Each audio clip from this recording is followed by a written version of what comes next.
ఆచి చికెన్ మసాలా. ఇక తెలంగాణ ప్రభుత్వం నిర్వహిస్తున్న వరుణయాగంపై విమర్శలు గుప్పించారు నాగార్జునసాగర్ మాజీ ఎమ్మెల్యే నోముల భగత్. లేని నీటి కోసం ప్రభుత్వం యాగాలు నిర్వహిస్తుంటే ఉన్న నీటి కోసం రైతులు కరుణ యాగం చేయాల్సిన దుస్థితి ఏర్పడిందన్నారు. శ్రీశైలం నుంచి వస్తున్న నీటిని ఎలా వినియోగించుకోవాలో తెలియని మంత్రులు వరి సాగుకు నీళ్లు ఇవ్వలేమని ప్రకటించడం వారి అసమర్థతకు నిదర్శనమని విమర్శించారు.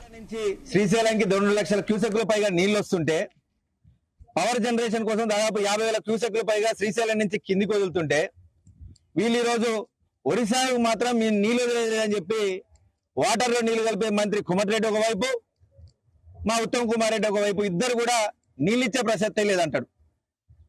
అసలు ఈ లెక్కన మీరు వర్ణయాగం చేయడం ఎందుకు, మళ్ళా రైతులకు అసలు నీళ్ళే ఏనని చెప్పడం ఎందుకు? కొద్దిగా నా సో ఉండి మంత్రులు ముఖ్యమంత్రి ఒకడ కూర్చొనైనా మీరు ఒకసారి ఆలోచించుకోవాలి. అసలు మీరు ఎందుకు వర్ణయాగం చేస్తున్నారు?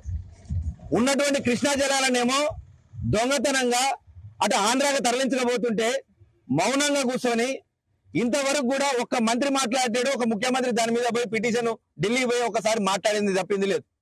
కానీ ఇక్కడికి వచ్చే వర్ణయాగం అంటున్నారు. గతంలో బీఆర్ఎస్ హయాంలో ఇదే నాగార్జునసాగర్ డ్యామ్ లో 510 అడుగులు ఉన్నప్పుడు ఒరిస్సా కోసం ఇక్కడ ఎడంకాల రైతులకు దాదాపు 12 లక్షల ఎకరాలకు మేము నీళ్ళు అందించిన మేము బీఆర్ఎస్ పార్టీ వాళ్ళం.